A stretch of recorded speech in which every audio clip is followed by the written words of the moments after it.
The Towering Inferno, Ladder 49, Only the Brave, Always. Popular Hollywood movies. They were meant to entertain.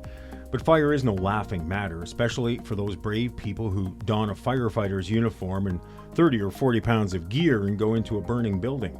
It's serious stuff. Lives and properties and businesses are at stake. And we live in the BC interior, where the heat dome of 2021 took out whole communities and poses a real threat to our safety every single year. We will take a close look at fire prevention and preparedness and innovations in our response today on PenTALKton.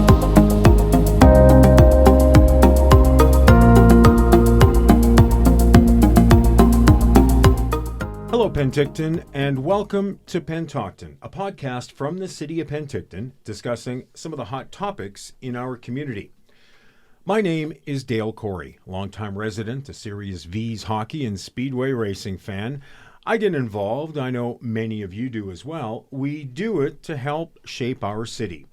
This episode will explore firefighting techniques and how they've changed over the years with the use of drones and GIS mapping, along with fire prevention and what you can do to stay fire smart this summer. And we have two guests with us today. First, Larry Watkinson, PenTALKton's fire chief. Larry's been front and center in leading the charge on fire preparedness, hosting a wildfire urban interface symposium in recent years, which draws firefighters to PenTALKton from around the province. The fire chief also took the lead when firefighters battled the Christie Mountain wildfire along the east side of Skaha Lake in the summer of 2020. We will go into detail with Larry on what it's like to be a firefighter, the dangers, and the success stories. Larry, welcome. Thanks, Dale. Also with us is Brittany Siebert, the City of PenTALKton's Emergency Program Coordinator. Brittany can talk to the many things we can do to keep our homes and our community fire smart, and what takes place when we have a situation like the Christie Mountain wildfire right in our backyard. Brittany, thanks for joining us today. Thank you for having us. And welcome both of you to PenTALKton. Now, Larry, we watch these movies I just mentioned where firefighters are risking their lives going into a house or a building to fight a fire. Is it as dangerous as it looks? Have you ever felt concern for your safety entering a burn zone, that maybe your life was in danger? Well, Dale, I think the movies are certainly dramatic when it comes to Hollywood, but the fact of the matter is that our firefighters do put their selves at risk every day. And it may not be entering into a house fire, but it may just be responding to a medical emergency, driving code 3 through traffic, dealing with complex situations on a daily basis. And yeah, so our firefighters respond to 57 different skill sets that we train to, and be it swift water rescue or a house fire. Nonetheless, each one of those types of response are inherently dangerous. Yeah. So yes, I think we certainly do a risk analysis on every type of situation, but we do certainly put our lives on the line for those that are needing rescue that are savable. And we will risk a lot to save a lot, when we will not when there's no loss, no property to be won. Yeah, 57 different disciplines that you have to know, you have to understand, you have to be very good at to help save lives, property, buildings, whatever. Can you give us a sense of what all is involved there out of those 57 disciplines? Yeah, certainly. I mean, the obvious is fighting fires, but the unobvious is the technical tower crane rescue, swift water rescue, cave rescue, medical emergencies at all levels, motor vehicle accidents, just to name a few. Even specializing in extricating people out of stuck elevators. Like, these are complex mechanical devices that we have to have intricate knowledge on. So at all levels, we have to be very intuitive and be problem solvers. So when we look at the good traits of firefighters as people that are problem solvers, that work well with others, and usually have some sort of mechanical background of some type, so that they can bring a tangible skill set to the organization that's going to improve our response readiness. You're in the house to fight fires or to answer to any of the numerous calls that you can get. But there's got to be time set aside for all of your members to train as much as possible, I take it, as well. You take into consideration just any other trade in any other industry, and the amount of time it takes to be proficient in one skill set. be it electrical, be it mechanical, be it framing a house. So these firefighters have to take many different levels of the trade to a whole nother level. So we think of one firefighter to be functional as a firefighter in the city of Penticton takes 10,000 hours of training. Wow.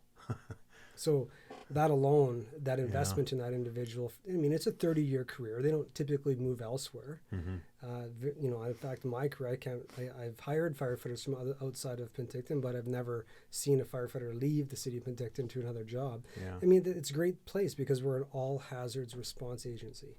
We respond to every type of emergency outside of what requires guns. To serve our public and to serve our community and visitors. So, yeah, the impacts of training for a firefighter is dramatic, and it's hard to maintain that level when we're responding to emergencies all day. So, it is certainly a discipline that takes a lot of focus and a lot of energy, and to be proficient in our trade. So, when you have to hire a new firefighter, with some of the things you mentioned, mechanical or whatever, can you look at a certain skill set that member might bring to the department as well, that they're proficient in an area that maybe you're lacking in a little bit with your members, that you can bring somebody in to help out in that regard? Yeah, when we look at hiring firefighters, I mean, a lot of them come as very similar type people. A lot of it comes into being able to fit within the organization, personality-wise, community focused, community-based type people. But when it comes to the end of the kind of process, we're really looking for those golden nuggets that are going to bring extra values. For example, one of the firefighters we hired was one of Canada's top swift water instructors. Yeah. And we wanted to launch into a new swift water program. As you know, the Penticton Water Channel is a very complex, situation for us when we see hundreds of thousands of people floating down it each summer. So we hired this person. He recreated our entire swift water program, our ice rescue program, and made it probably one of the best in the country. So I'm very those are the kinds of people that we're trying to hire today. And be it a technical skill, be it a spatial skill, or even a technical information technology is another big piece of our world. So we're looking at all levels of people and all levels of trade skill sets, but whatever they can bring to the organization is really to improve our operational readiness. Yeah, okay. You know what, let's go back a little bit. Maybe talk about some background with both of you. Maybe Brittany, I'll let you jump into this first. And how did you get into all this, and maybe talk about some of your experiences? Yeah, so I guess my path kind of started back in 2008 when I joined BC Wildfire Service. I started there as a dispatcher. Honestly, just looking for a summer job. I was in university, just needed something that would help pay the bills and, something that would be kind of fun to do during the summer. And quickly fell in love with the world of wildfire, became really intrigued by the science and the theory and just the thought process around all the operations regarding wildfire. And so after doing that for a few seasons, I then transitioned to working on the front lines on the crews, working initial attack and then working my way up to Salmon Arm, where I joined the RAP Attack crew there. Had a really great time there, had lots of really great experiences. One of them was getting to participate in an international exchange down to Australia. So got to go fight fires for a year down in Australia, which was really neat. And then after 2019, ended up moving on to working for a private consulting company where I was helping with different wildfire related projects, so wildfire prescriptions, community wildfire planning. But a big part of my job was actually taking on Fire Smart initiative and planning for local governments. So that's where I really got kind of my foot in the door. And then just last year got myself down here as the Fire Smart coordinator. But having had previous kind of experience and training with emergency management, having worked in pre-ocs and in EOCs, was given the opportunity to take on the emergency program coordinator role. So kind of shifting from that purely just wildfire mitigation aspect to kind of a more of an all hazards approach. Yeah. So explain that role a little bit more. Emergency program coordinator, what's involved in it? So it can be a very broad role. Right now, a lot of my work is looking at the emergency response plans that are associated with the city. So looking at our flood response plans, looking at our extreme weather plans. Also, a big piece right now, as probably people are aware, we are seeing some increase in flood waters. So right now we are working within our EOC, so ensuring that any site level supports are being supported by the city, so that we're protecting our residents from any hazard that is of a threat to them. A couple things you mentioned earlier, the science of it and the theory of it. So explain some of that a little bit more. What goes into it from what you've seen and your experiences? It's not just getting out a hose and trying to douse a fire. There's much more to it. So talk about the science a little bit. Talk about the theory a little bit. Yeah, so if you want to break it down to the basic foundations, we start with how fires start. So we need three things, and it's referred to as the fire triangle. So we have air, heat, and ignition source. And if you have all three of those things, that's how a fire starts. From there, we build our principles of how we fight fire. If you remove one of those sides, fire cannot exist, and therefore the fire goes out. But on top of that, we then also have the three factors that influence the behavior of fire. So we look at fuels, weather, and topography. And so when you start bringing in these kind of larger aspects and how they play on the fire's behavior, it's really interesting to see how fire interacts with the environment based on the conditions that are set in front of it. Yeah. So, okay. Larry, same thing. Your background a little bit. Your history as a firefighter.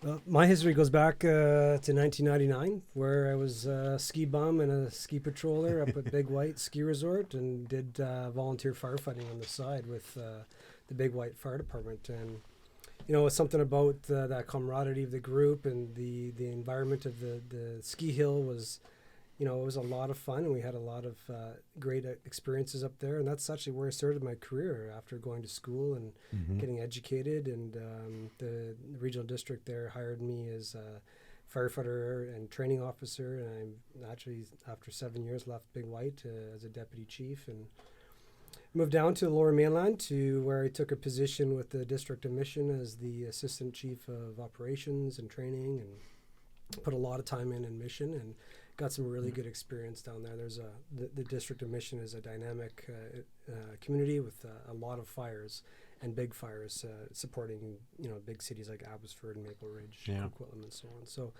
it was that also was a big part of the provincial training cadre. So it was travel around, meeting a lot of different fire services and creating a bit of a name for myself, but always wanting to get back to the Okanagan because that's where my roots are. Born and raised in Kelowna, and an Okanagan child here, so it's nice to be somehow weaseled my way back into the city of Penticton and to the Okanagan, enjoying the Okanagan lifestyle with my family now of 2 boys, my wife, and a couple dogs, and we absolutely love it here in Penticton. I feel very honored and blessed to be part of this community and to serve such an incredible group of firefighters and protecting this community from all the hazards that we face. So let's talk about the role as fire chief, and it may seem obvious, but explain it a little bit more, because I'm sure there's a lot more that goes into it than just somewhat managing a fire department. Talk about your role as fire chief. I think the biggest part of my job is being a conduit for our organization to the decision makers and elected officials to help us grow and protect our community at a level that keeps pace with the city of Penticton. Making sure that our residents are receiving the best and highest quality trained firefighter in the country, and making sure that our firefighters have the right tools, equipment, knowledge, skills, and abilities to be able to effectively resource that response to our community.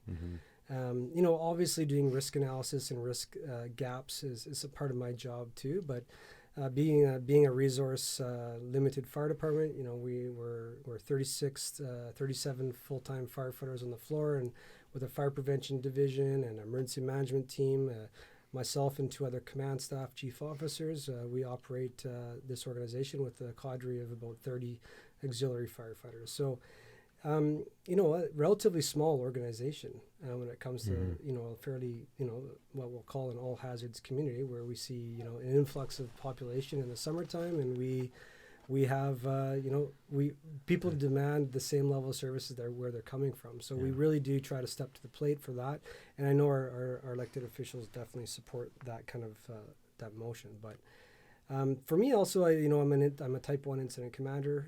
I'm also part of the provincial command staff. So, like last year, I was deployed from June 28th to September 7th, and worked for the provincial government, supporting wildfires across the province.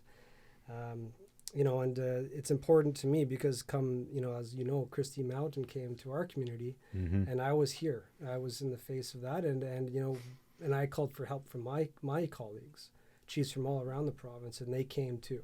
So we have this kind of give and take mechanism that we share in the province. It's like a great big mutual aid system that we can rely on. So when we need the help, we're going to provide it. When they need the help, we're going to provide it for them. Yeah, well, it's a perfect segue because that's next on the list is to spend some time talking about emergencies and in particular wildfires. And yes, we'll refer to the Christie Mountain wildfire, which took place 2 summers back, still fresh in our minds. I remember that day vividly. Left my house near Penn High, saw the smoke, drove down to Skaha, watched things develop and develop quickly.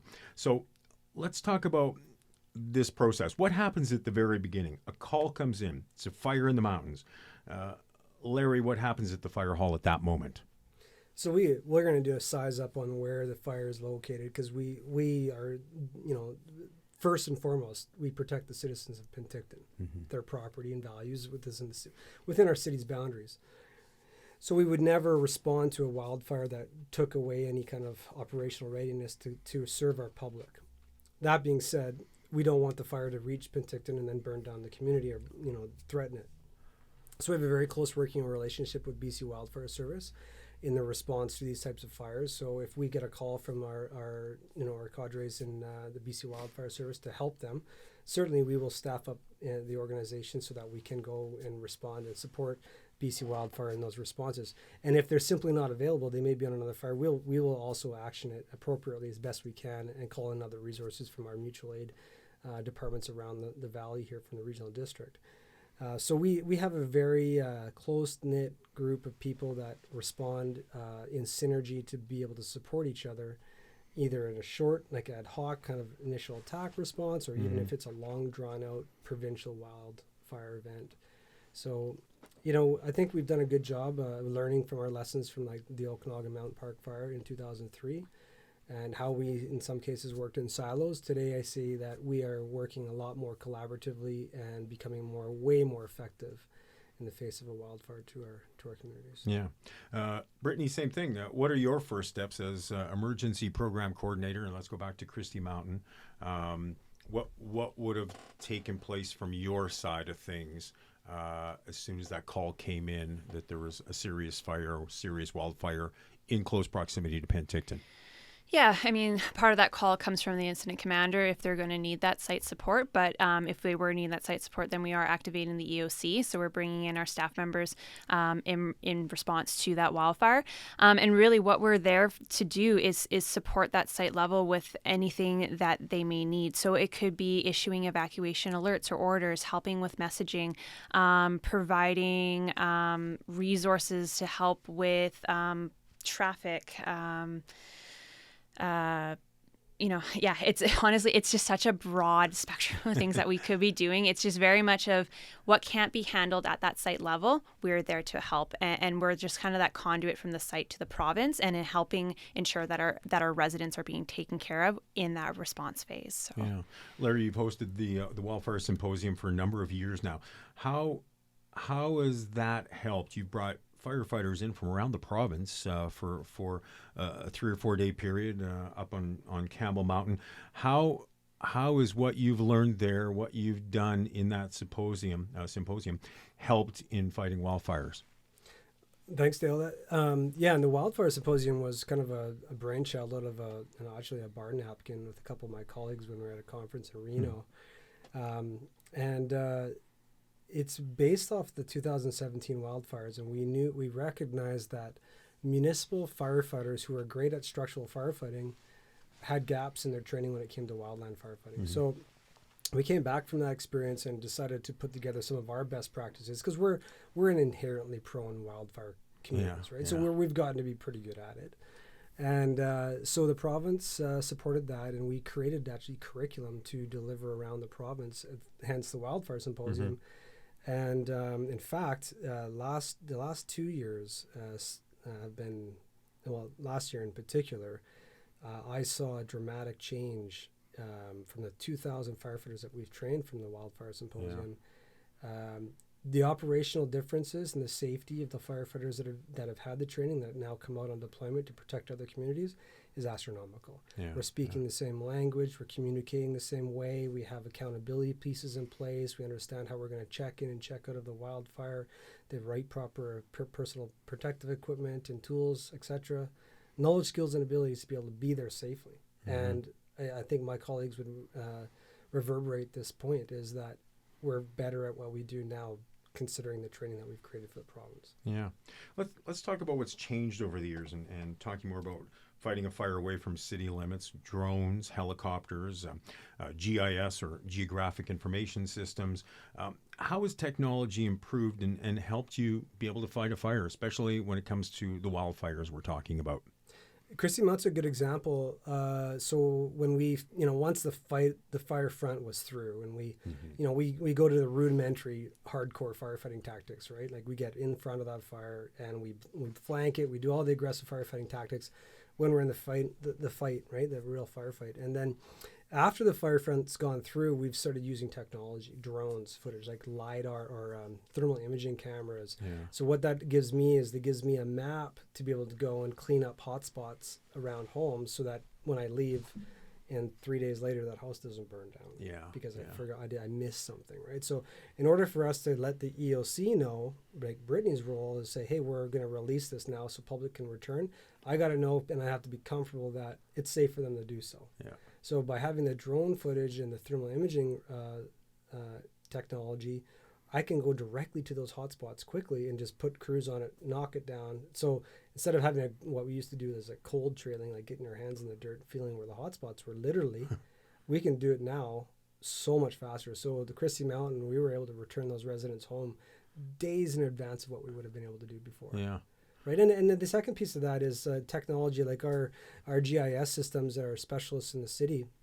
Over the last number of years, we've been collecting data on wildfire patrols, our fire department, and we've collected data on like access points, guaranteed water supplies, safety zones, pinch points, interface locations, topography, fuel types. What key opens what gate on what lock, so we don't walk up to it fumbling through 100 keys trying to figure out, how to open the gate. And now all that data, all that information can be airdropped to an incoming resource, be it from Vancouver, Coquitlam, Kelowna, in moments. Like, so they have all the technical knowledge a local firefighter would have in their hand.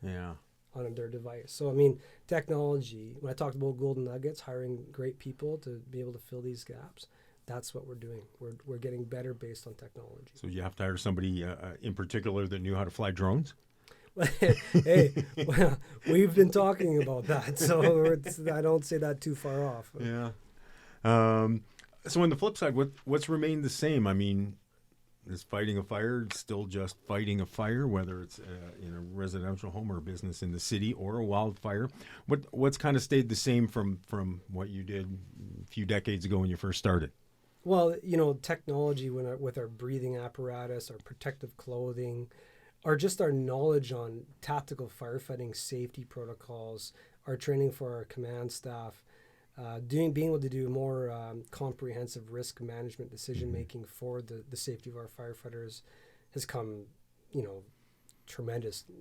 long ways. But at the end of the day, it's still a very rudimentary brute force firefighting operation. And when you put that gear on and you got to go into a burning building, it doesn't matter what great technology you have. It sucks. It's hard work and it's dirty and it's hard on those firefighters. They have to get through the heat, get through the smoke, get into the basement, try to do a rescue when we know there's somebody down there. What we're doing better now is that we carry thermal imaging cameras so we can see the victim on the floor. We have high pressure pump systems that can carry up water up to the top floor of high rises. We have way better communication systems and ways to communicate with our firefighters inside the building. We even know if they're down and they need help. It sends us an alert so that we know we have to send in teams to assist them or help them. And I think all that in the last couple decades I've been doing this job now has made our firefighters safer at work, and we're learning more about carcinogens and hydrocarbons that we're taking back. And instead of the dirty helmet that you see on the backdraft movies and stuff like that, the first thing we do is decontaminate all of our stuff so that we're not taking that home to our families. Because we know that those are highly carcinogenic, and they're terrible toxins for cancer illnesses for firefighters. So we have gotten smarter, we've gotten better, and we've become way safer in our job. Yeah. And let's talk about maybe one of those, fire retardant, the red stuff that we see dropped into a fire zone. What is it? How does it work? How does it help? I think Brittany's got that one. Brittany's got it, yeah. Brittany? Essentially, at its core, it's fertilizer, and then it's got an iron-based substance in it that makes it the red coloring, so that they can actually see it when it's dropped in the forest. So, but what it does is it impedes the chemical reaction of how fire actually burns fuel. So it actually slows down that process. So one of the things that's really important for people to understand, though, is it's not laid on top of fire as if you were like putting water on a fire. It's actually meant to slow the progression of fire and buy firefighters time to actually go into that area and then actually suppress the fire. So if fire does burn out after when it's hit that retardant line, it's actually not because the retardant put the fire out. It's because the fuel is actually consumed all of the fuel and has nowhere else to go now. So, but yeah, that it can be a very effective tool for firefighters to use, especially when fighting wildfires, particularly for buying time. Because if we are having a busy season, we do have to prioritize our fire. So that can be a way to buy time to be able to get resources in to fight that fire. But it's not a one-all, be-all. So there's lots of different tools in the toolkit for wildfire fighters to lean on to be effective depending on the fuel type they're working in, the weather, and just the overall fire behavior that they're seeing. So. And I take it the technology we've talked about helps and aids in that process, and that you know where to drop it at certain times when you're fighting a wildfire. Yeah, and so when the tankers come in, they actually have a lead plane that comes in and directs them where to go, and in that lead plane they have an air attack officer who has years of a certain criteria of years of experience, demonstrating their knowledge of wildland fire and understanding where and when they need to put that retardant in. So they'll be the ones that are actually making that call and directing to the tankers where they're going to be putting those lines in and how they're putting those lines in. Yeah. The fire retardant, and of course dropping the water. We live in the middle of two big lakes, Skaha and Okanagan. How does that help us? How much of a benefit is it to have these lakes available? And we can also talk about the part of trying to keep the boaters away when we need to access those lakes. But how much of a benefit is it for us to have those two major lakes here when we're fighting a wildfire? Again, it's another tool in the toolbox, right? So we can utilize other types of aircraft that are able to skim the water off the lakes and then redistribute it onto the fire, as well as helicopters. We're able to then quickly have quick turnaround times for our bucketing machines. So helicopters that have a bucket underneath them, they can actually scoop the water, then move it to the head of fire itself. So far, we haven't had, I don't think, a fire that you would be drawing directly from the lake. I don't know if that's a previous experience that you've had, Chief, but I mean, that always is a nice potential, is having a large water source that you can draw from. But for sure, from the sense of aviation, it allows us to have another toolbox in the toolkit. So, yeah. So Larry, what do you monitor to determine a fire's behavior? How do you decide the response? How do you decide when to put people on alert or evacuation order? What all comes into play there when you're monitoring that fire and trying to fight it? Yeah, it's complex, Dale, when it comes to actual tactical evacuations. Like 2017 on the West Bench, when we had that fire right on the back porch of those homes. There was no time to set up an EOC and get a plan in place and set up an alert and send an order out. It was like, get out right now. And that's sometimes that's just what we have to do, and it's very rudimentary, and it's kind of, it's certainly disruptive to the families that are living there. In some cases, not even home, and they don't get back in there. So, it's anytime we see imminent life safety as a threat to or a concern for us, then we know that we have to make the call. When we have an incoming fire that isn't imminently threatening people, we have an opportunity then to activate an emergency operations center, get Brittany and her team out there and start planning the evacuation routes, where they're going to go for a reception center, how to communicate with these people that are being evacuated, and how to prepare them for it. But we take a lot into consideration. The time of day, right? Obviously, are they at work? Are they at home? Are they So we know that we also have to take into consider our prevailing winds in our valley. We know in the Okanagan Valley we have an inversion late in the afternoon. Typically, south winds can change direction from north to south frequently. So we have to take that into consideration too, especially if you're in the intermix or the interface, being like right into the forest. Yeah. Right? So a lot to take into consideration. Also, our resources. Do we have available resources to anchor into these homes and protect them from the wildfire or whatever other event we may have too. Yeah. So be it an apartment fire, right? So there's a lot to take into consideration. And again, we have the ability to try to take one of our command staff out of the equation when the operations, put them into the decision-making role of, okay, think within the next few hours, right? And that job is kind of an advanced planning person for that incident so that we can see forecast where we want to be with that event. Well, and I take it that's where that advanced planning, the training that you have, because you've got to react, spur of the moment. There's not much time to think. You just have to, when that happens, you've just got to react immediately, right?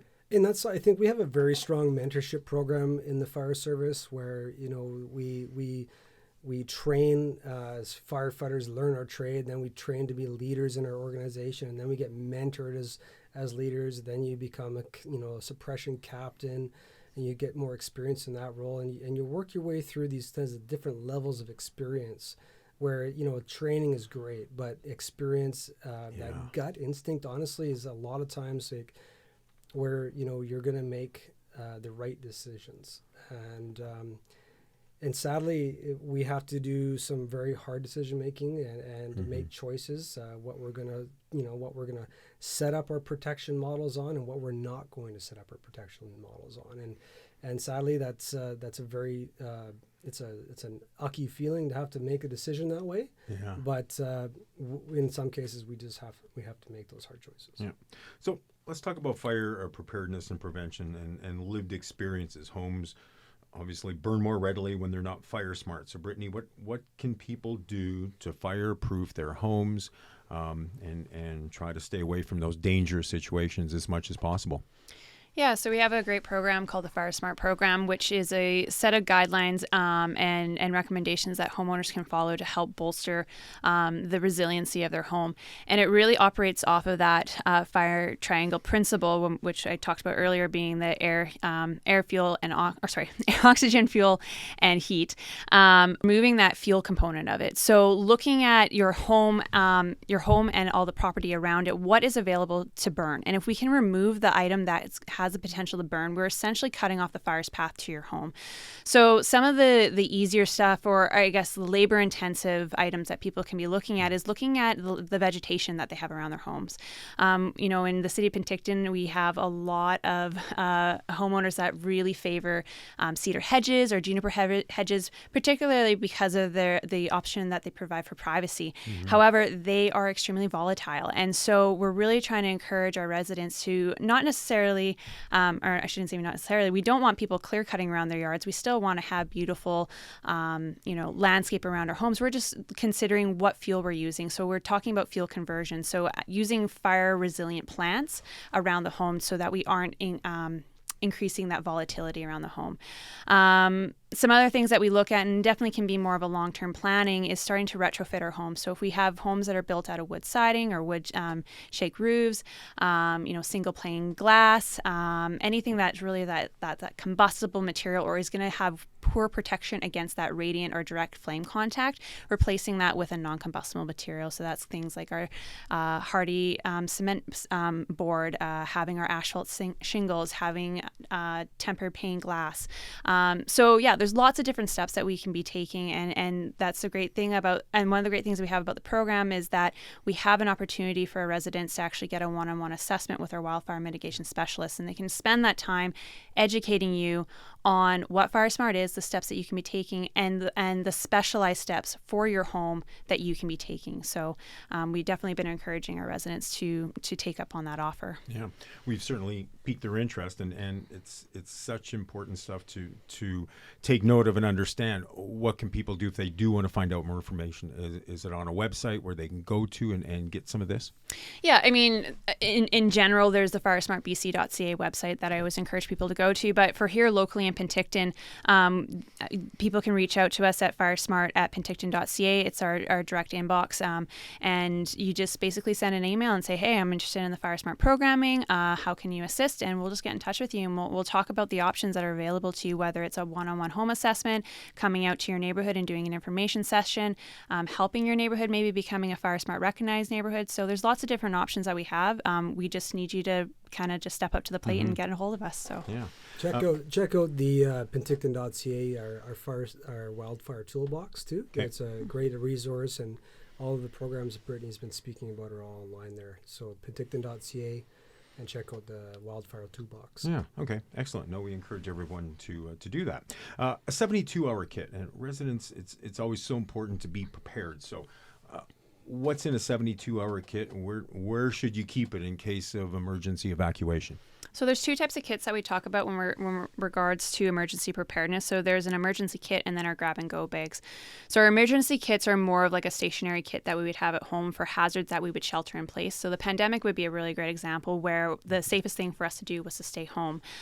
So that's so having some extra food on hand, having access to water, access to heat, so maybe extra blankets, flashlights, all those different kind of items that you may need to kind of hold you over for a few days until assistance might be able to arrive.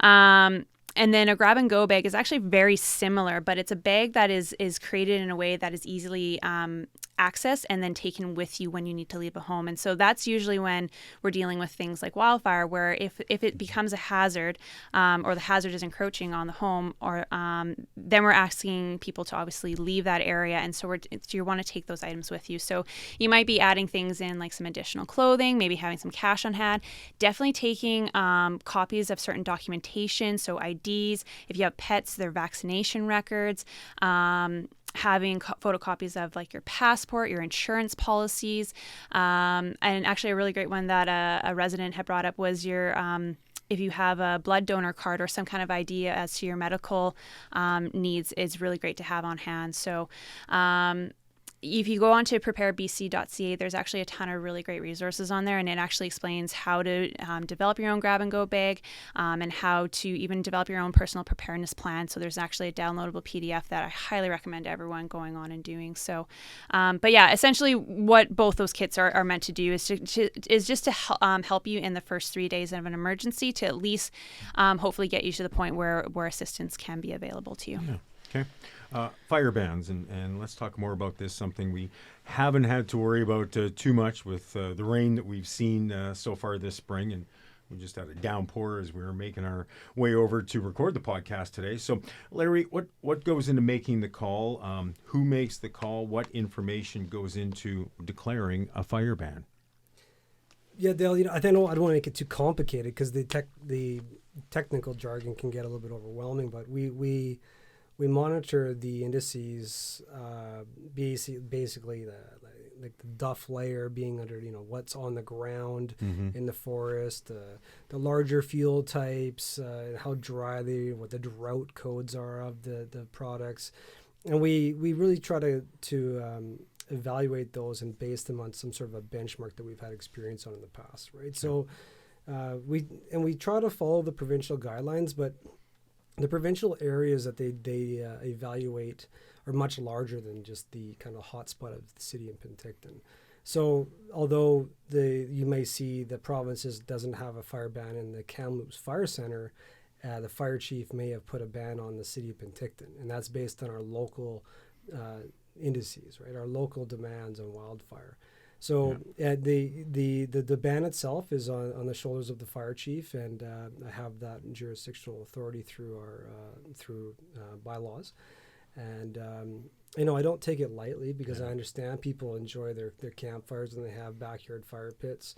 But I also want to make sure that people are, recreating safely and understand the threats that come with having, open burning in our community. So, but again, we do try to align it with the provincial movement if we can.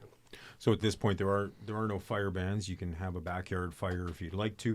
What can people do to still stay safe in that situation? They've got a little fire pit in their backyard. What should they still be thinking about in case something gets out of hand?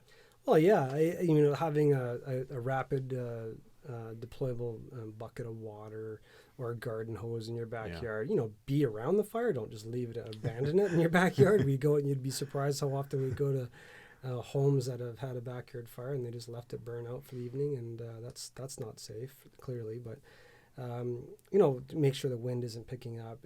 Just be cognizant of the situation you're in. But remember, you have to have a permit to have a backyard fire pit in the city of PenTALKton. You can pick up at any one of our fire halls. That's good to know. Important for everyone. So get down to City Hall if you do need that backyard fire permit. Let's talk about the relationship you have with PenTALKton Indian Band for one, and maybe some of the other fire departments in the area. I'm thinking Naramata, Trout Creek, OK Falls. How do you all work together to make sure every area is covered? So we have what we call a mutual aid agreement with our neighboring communities, actually all of the fire departments in the regional district, in response to large complex fires, wildfires, or any other emergency event that the fire chief feels that they need the extra support on. For example, the Toyota fire we had not too long back, we required another ladder truck, and Summerland had a ladder truck that we could use, and they came down and supported us. It's a good working relationship. We certainly see it when there's a larger event, like a wildfire or something along those lines. We are very close to the PenTALKton Indian Band and the residents of the Okanagan Nation and the Silks people, and we represent the city, but we do respond to their nation in support of response to their community. Along with the West Bench Regional District area that is unprotected outside of the City of PenTALKton Fire Department. And these are done through contracts and a good understanding that we will provide a service similar to the level that we provided to citizens of PenTALKton, as long as it doesn't take away from the operational readiness of our community. Let's talk about training a little bit more. We've talked about the new technology, the innovation. That means more training. So Larry, what happens inside the department to make sure that all your members are up to speed? You're still trying to be actively available to fight a fire or to respond to any of the numerous emergencies you might get hit with, but you still got to find time to train and make sure those 57 disciplines are all kept up with. Yeah, Dale. So we try to focus those different disciplines as it relates to the seasons it's going to require it. So, you might see the PenTALKton Fire Department out practicing on the rescue boat and the personal watercraft or rescue watercraft on Skaha. Because we know we're coming into our lake recreational season. In the wintertime, we practice our ice rescue. We do a lot of high-rise type drills, in the spring and the fall. Obviously, we've gone through our wildfire training already this year, so we're going to be we focused on that, knowing we're coming into the wildfire season. So we try to adapt to kind of what the surroundings are. Training in context is very important to make it as real as possible. That's why we have an excellent training facility down on Dawson at Station 2 down there. Recently this year we hired a new position in the department, and it's specifically for training firefighters, maintaining that continuity of training across every shift. Every firefighter knows how to do the same skill set the same way, so there's not specialized groups within the organization. How you're going to take a hydrant this shift may do it different than this shift. We're doing exactly the same now across the board, and that was the implementation of adding a training officer into the organization. And I think it was really stimulated off of the pandemic, where we weren't able to train together. We couldn't cross-train because we weren't cross-contaminating. We didn't want our pods to kind of interact with each other, so we were really isolated. And we couldn't really cross-train. And we had a whole bunch of new hires because a bunch of retirements happened. And we found ourselves like, whoa, why is that person doing it that way? So once COVID kind of got back, we could get back on a track. we kind of took the bulls by the horn and started implementing specific standardized training on each shift, equal and parallel across the board. Yeah. Maybe explain a shift a little bit more. You mentioned 36, 37 full-time members, but how many firefighters might there be? You've got 2 fire halls in this community. How many might be at work at any one time? And so the minimum manning for our operations right now is 3 firefighters at each station. So we operate out of 2 fire halls, and we will always have a minimum of 2 fire officers and 4 firefighters on shift, and a chief officer that's on duty, be at work or at home. So we're working towards, with the support of Mayor and Council and our residents, towards staffing those engines at what we consider today's best practice across the nation of having 4 firefighters on that apparatus. It increases our operational response by 25% immediately. So 25% faster entering into a building, 25% faster raising a ladder, 25% faster extricating a person out of a car. So the efficiencies become dramatic, right? So and we also then have an immediate backup team for crews entering into a structure fire, so that we can attain rescue for them too. Yeah. So we are working to get there. We need to get to 40 firefighters in the organization, and we're not too far off from that. Like I said, we're working between 36, 37 firefighters today, and with the support of our community, we're going to get to that number soon. Yeah, you mentioned 25% difference. What can that mean? How much of a difference can that make? Well, you think about it, seconds count, right? I mean, you talk about the movies backdraft and things along those lines. Fire. So take this into consideration. Fire doubles exponentially every 30 seconds. So you have a trash can fire. In 30 seconds, it's going to double the size of that. If you have a couch on fire, it's going to double the size every 30 seconds. If that room is on fire, it's going to be double the size of that room in 30 seconds. And we're seeing flashover way faster than we ever have in the past. Contemporary homes just didn't have the synthetic materials that we have today.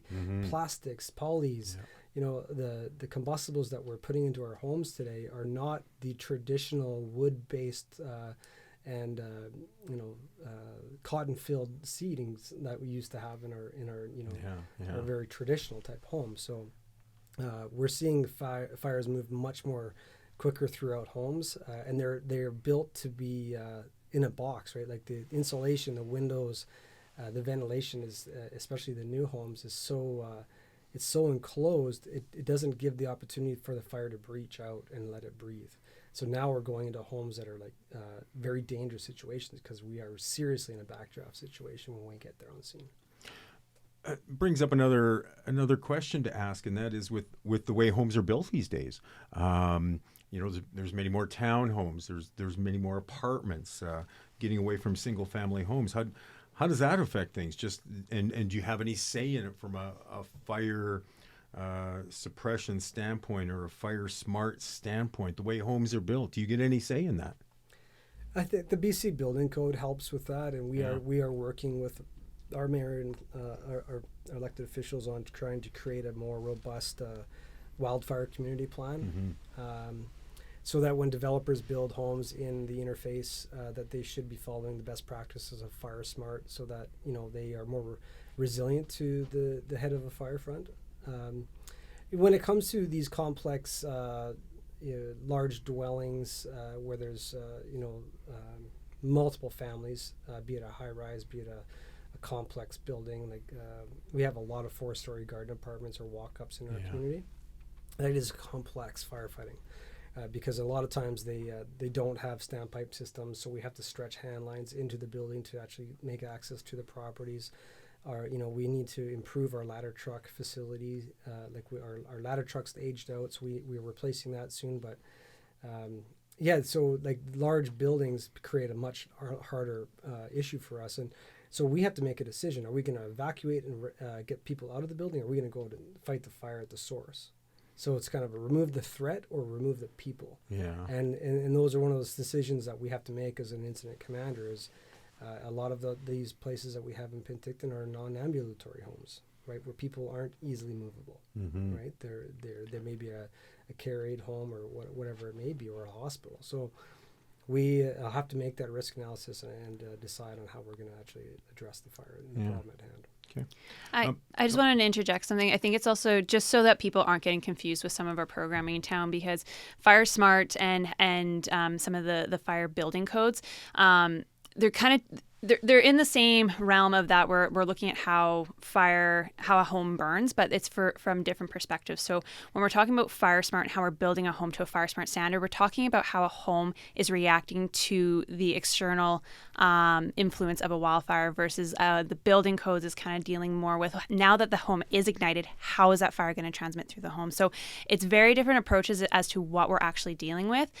So I just want people to, because I know we get a lot of people in town with Fire Smart. They're like, oh, it's about smoke alarms and having fire breaks in my home. It's like, actually has nothing to do with that. It's actually very much about the wildfire front. So I just wanted to throw that plug in about our program. Okay, great. Thanks for that.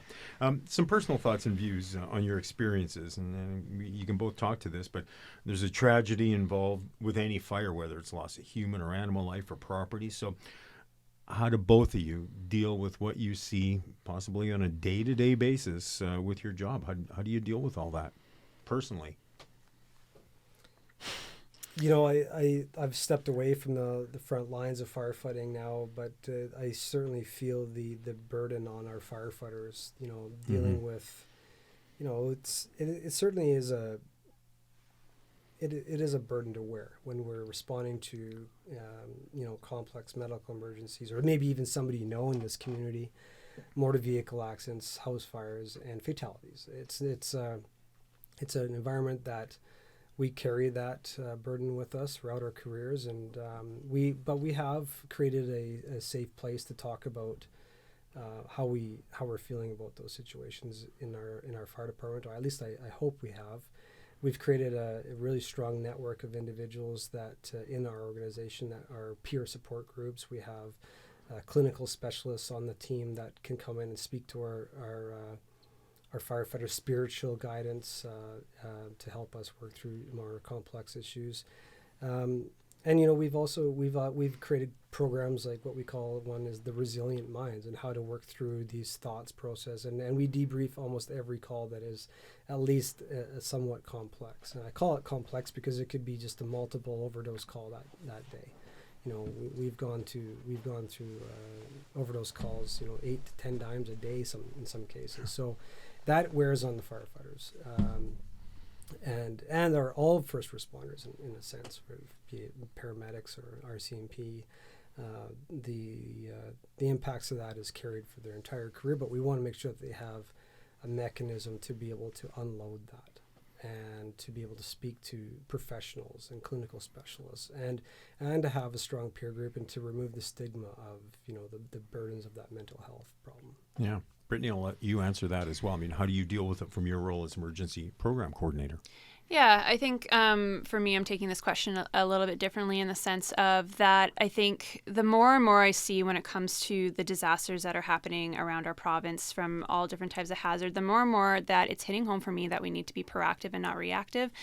And so for me, it's very much about trying to figure out, especially from a program stance, is how do we get the buy-in, and how do we provide the accessibility? Because there are barriers for some people to be able to truly buy into some of this programming, and part of it sometimes being finances. So, but it's just becoming more and more clear that we need to adapt better to these emergencies and these disasters by building our communities more resiliently and preparing more resiliently. So I think that's, for me, talking about how I react and how I deal with the emergencies, I think it's just where my mind has really been shifting to. I'll be the first to say that I absolutely loved every single time the fire call came in. I was always excited to go out, but just the more that I've learned and the more that I matured, the more I'm now stepping back from having that reactive approach and really trying to hammer in that need for proactive approach. What are maybe some of the stranger or questionable things that you've seen during the years as a firefighter, things that might make you sit back and say, what were you thinking? What have you seen on the job over the years?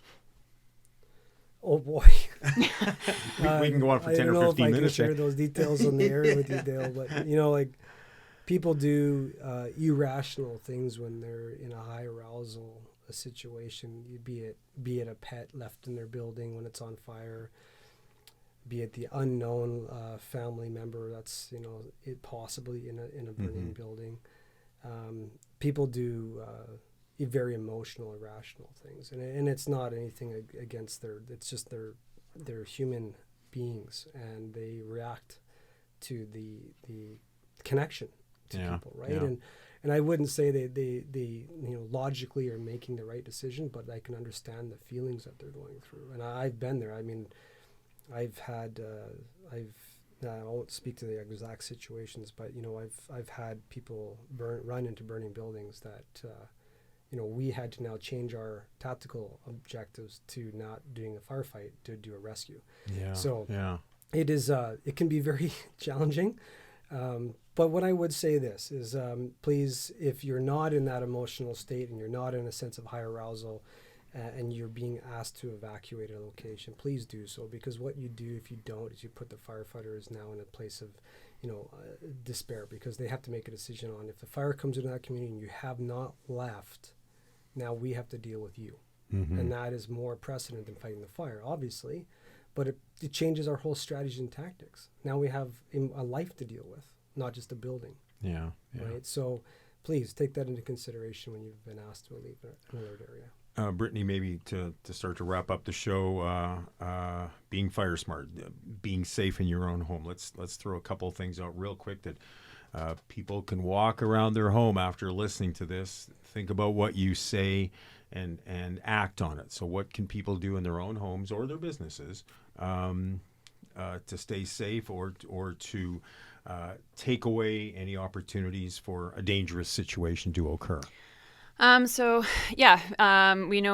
know right now it's pretty wet outside, but we will be moving into fire season, so now's the time to prepare. So, some quick, easy wins you can do right now. We live in an area with a decent amount of ponderosa pine. They love to shed their needles, so make sure you're clearing off your roofs, clearing off your gutters.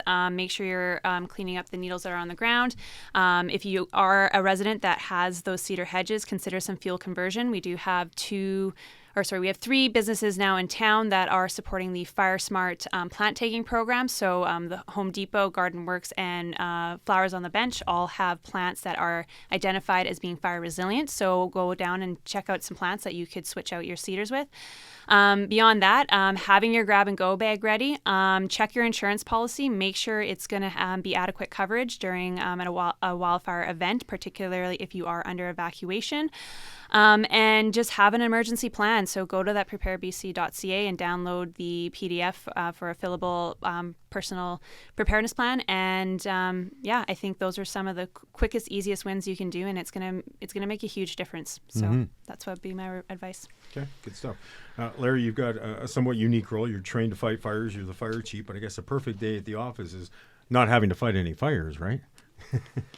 Yeah, when you see the fire trucks in the fire hall, that's a good time for us, because that means we're either training or getting prepared to respond to an emergency. And yeah, that's where we want to be, in the barn, right? Like back at the station, in the barn, ready to respond to our community, not out dealing with complex situations. Yeah. Okay, and maybe to wrap up, let's look at some positives. And to both of you, what are maybe some of the most inspiring moments or amazing feats that you've both seen in the roles that you've played over the years? Maybe Brittany, I'll start with you. What's inspired you a little bit more from what you've seen being on the job? Oh man, I feel like that's a good question.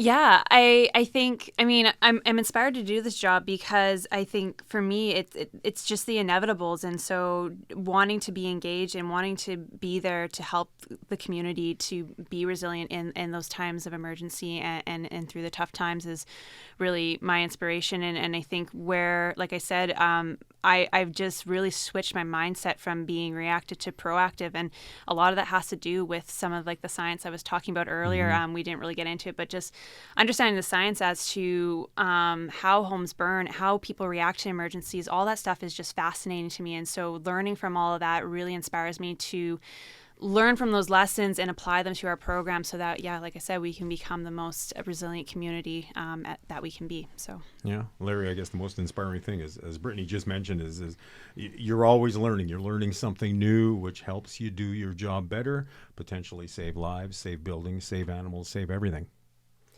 Yeah, Brittany's points are very duly noted, and I think is very accurate in our world. But I think for me as the fire chief, it's coming to work every day and seeing the people that I work with and the energy they have to serve our community and go on every call unbiased with the same level of compassion and energy to serve every person in this community, every visitor, every single time that we roll out on that tarmac and respond to an emergency.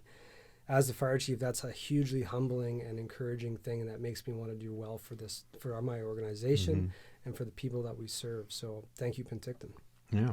Well, from Johnny Cash's Burning Ring of Fire to Billy Joel's We Didn't Start the Fire to Jerry Lee Lewis's Great Balls of Fire to Light My Fire from the Doors, there have been many songs penned over the years using fire as the theme, but as you've heard in this podcast, there was much more to fighting a fire than cool song lyrics. It's real. And as Larry and Brittany have explained, you can do a lot to prevent many bad situations from developing by simply being fire smart. So, again, our guest today from the City of PenTALKton, Fire Chief Larry Watkinson, Emergency Program Coordinator Brittany Siebert. Larry and Brittany, thanks for the insight into fire prevention, preparedness, and emergency response. Thanks to both of you. Thanks for having us. Okay, to wrap up this podcast, we want to remind you the ways you can get involved in your community. Please check out shapeyourcitypenticton.ca. It's a great place to go to have your say to help shape your city.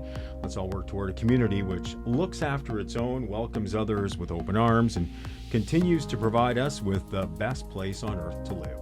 And of course, please join us next time on PenTALKton. Thanks for listening, everyone. I'm Dale Corey. Until next time, PenTALKton.